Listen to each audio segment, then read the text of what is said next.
Welcome to Now Hear This. I'm your host, Chris Spangle. Now Hear This is a conversation with leaders in Indianapolis that are working to improve the lives of Hoosiers. Our goal is to empower you to join in their work and make a difference while informing you about the unseen aspects of life in Indiana. If you miss an episode, you can listen via podcast at nowhearthisindy.com. Today, we're tackling a subject that is very important to me, and I know to our next guest. It is Laura Berry, who is the Executive Director of the Indiana Coalition Against Domestic Violence. And this has been a trying time, I can imagine, for many people who are in abusive relationships and in real danger. Thank you for joining me, Laura. What is happening in the middle of this pandemic for those who are suffering from domestic violence?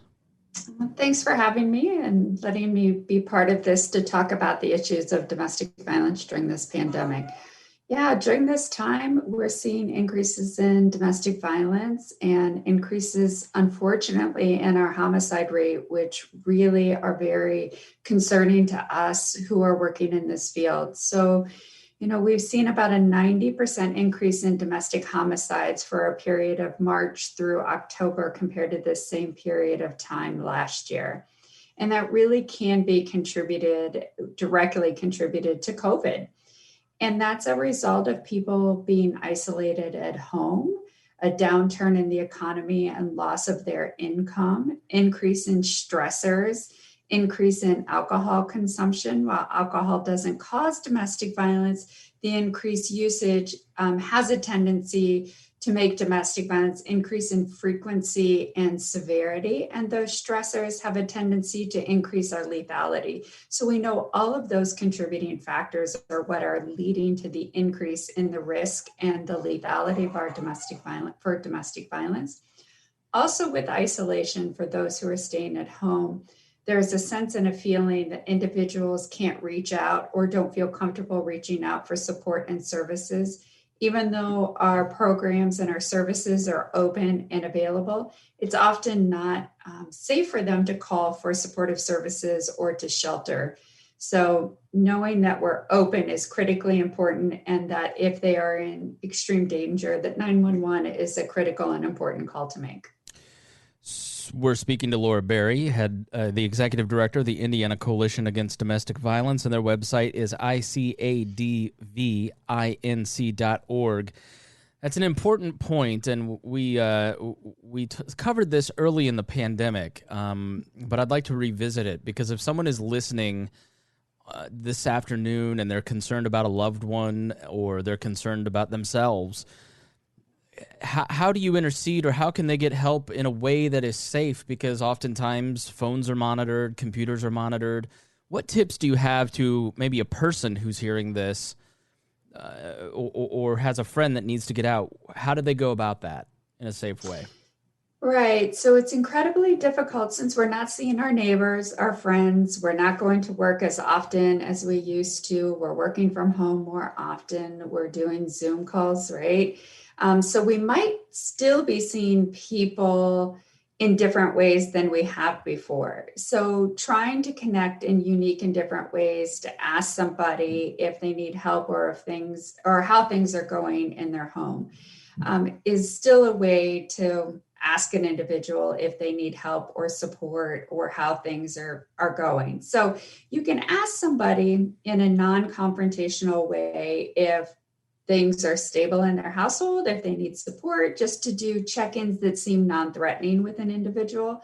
So just ask about everyday things and how the stressors are going, if they need anything, knowing if they need support that you're there for them. And also still encouraging, we are finding that if somebody is in a serious situation, that they are making calls to 911 when they are in need of services. We have seen a significant uptick in calls to 911. So we are recognizing that levels of violence are increasing. They are able and they are making those calls for services. So if you're a friend or if you're a loved one, still trying to connect in ways through phone calls, through text, and asking non-leading questions that might indicate that you're checking in on their safety, but just generally, hey, how are things going at home? What are you doing? What are you and the kids doing?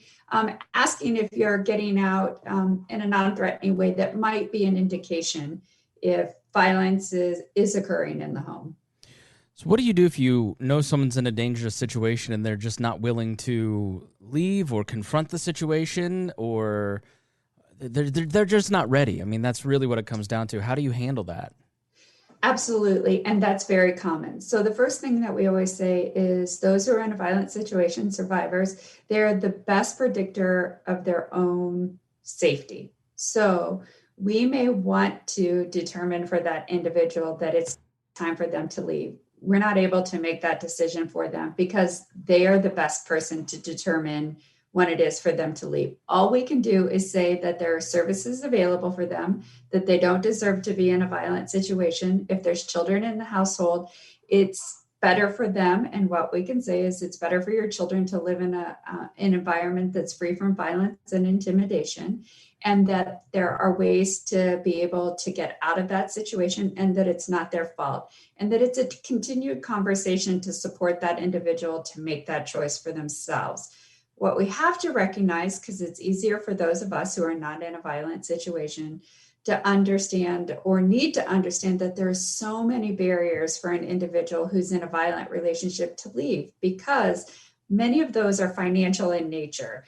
And that could be they're facing barriers of potentially being homeless and or having to live in a shelter with their children who are then uprooted and away from their friends and other support systems on a daily basis. And that is not too appealing.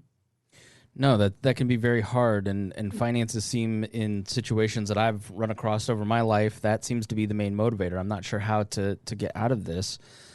Do you have programs to help kind of fight that? Can you walk us through the programs at the Indiana Coalition Against Domestic Violence?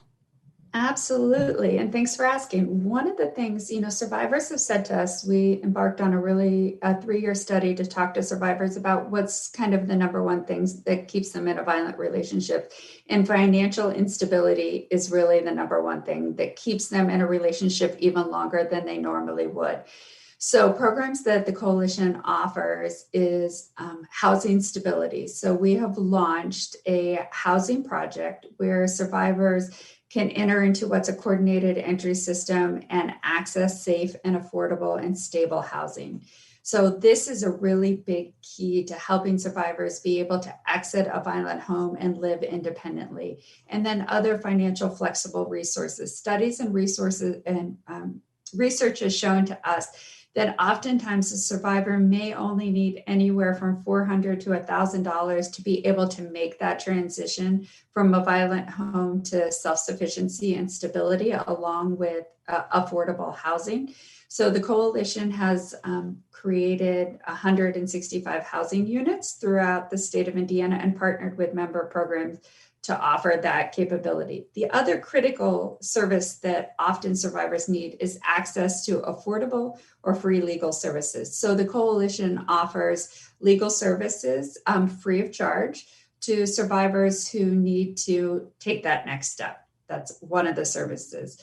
We also partner with and help provide direct access to emergency shelter, transportation, flex funding, to survivors. We do prevention programming, education, training, awareness, and a whole variety that helps survivors be able to leave and safely leave and stay away from that violent relationship.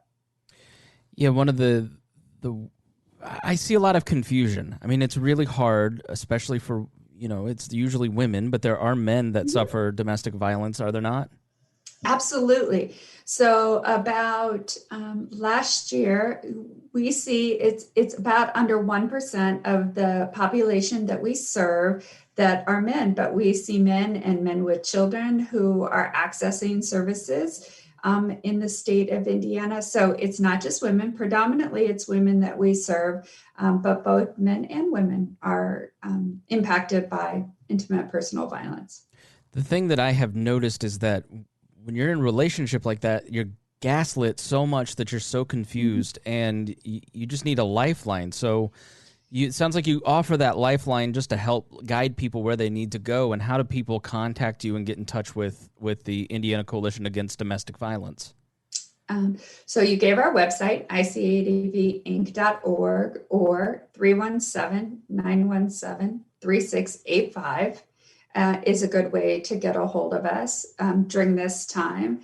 And then also here in Central Indiana, 211 is a great resource because that will link you to all of the service providers in Central Indiana.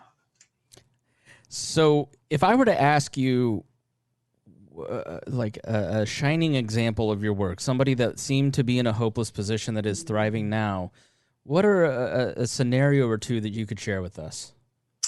So a great one actually happens to be, there is an article on the front page of the Indiana Lawyer today of a case. Normally we wouldn't share a survivor's name because that's confidential, but there is a woman that we, since it's in the paper, we can talk about it, that is an individual that sought services from us about 3 years ago, who was virtually homeless, her and her son, that was involved in a domestic violence situation by her husband, and it was in the criminal justice system and was just not getting the response that she needed.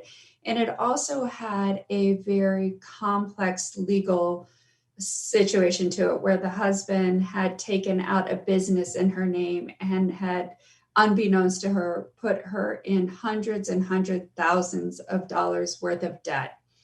And nobody had responded to her requests for services. She wasn't getting the response she needed from the criminal justice system, and she was definitely not getting any support, legal support, that she needed in solving what was mounting to her having, I can't even tell you the amount of legal debt and obligation that she had. And she reached out to us for just really some guidance. And we were able to provide her legal counsel and work with the criminal justice system to get her a positive solution. So 3 years later, we were able to wipe out the business liability and debt, divorce, and a positive outcome in a criminal case, thanks to major partners with Ice Miller, Barnes and Thornburg, and an attorney. We were able to provide her with kind of low means and fees that we're able to support. So 3 years for a survivor that would not have had access,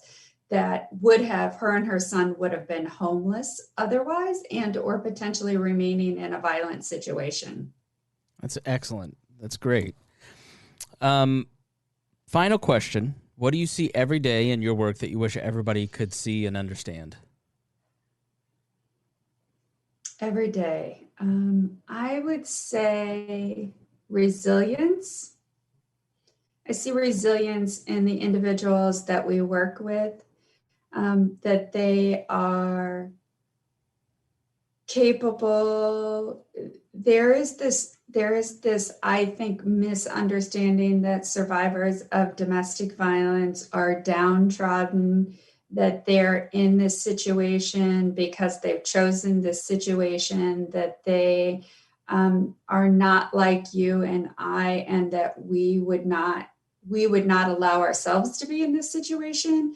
And they are no different than any of the rest of us. And that you brought up that they get gaslighted. No individual in their right mind would ever have found themselves in a domestic violence situation if the incident started with physical violence. If we all entered into a relationship that started out with an initial hit, we would have all left that relationship immediately. But it starts off with manipulation, control, emotional and psychological abuse that ends up wearing down an individual. And so what I would say is, these are some of the most incredible, strong individuals that have navigated circumstances in their life that keep themselves and their children safe on a daily basis, that I just can't imagine how they oftentimes keep going. And I'm in awe and often incredibly inspired by how they navigate and continue to become survivors on a daily basis. The things that I find challenging, on the other hand, is this homicide rate that we're now enduring, and knowing that we as a community and a society need to hold each other accountable and make that number different. And I think we can do that and change that norm, because we don't find domestic violence, homicides inevitable. We think it's all preventable. Laura Berry, Executive Director of the Indiana Coalition Against Domestic Violence. Their website is icadvinc.org. Thank you so much for joining me. I truly appreciate your time. Thanks, Chris. It was great. Thanks for listening to Now Hear This. I'm your host, Chris Spangle. If you missed any portion of our program, you can listen on our website, nowhearthisindy.com. If you'd like to have your organization featured on the show, please email Gabby at nowhearthisindy@iheartmedia.com. Thanks for listening, and we will be back again next weekend with Now Hear This. Our goal at The Chris Spangle Show is to help you sound smarter while talking with your friends. If you struggle to understand politics, we explain it from an independent, libertarian perspective with all of the irreverence modern politics deserves. We toss out the screaming heads and put people before political parties and give context to the news to make you think. I'm the host. I'm a 15-year veteran of politics and media, and this show is published every Saturday. It's part of the We Are Libertarians network, and be sure to join Wall Plus for bonus podcasts, the complete archives, commercial-free shows, and more. Subscribe now at WeareLibertarians.com.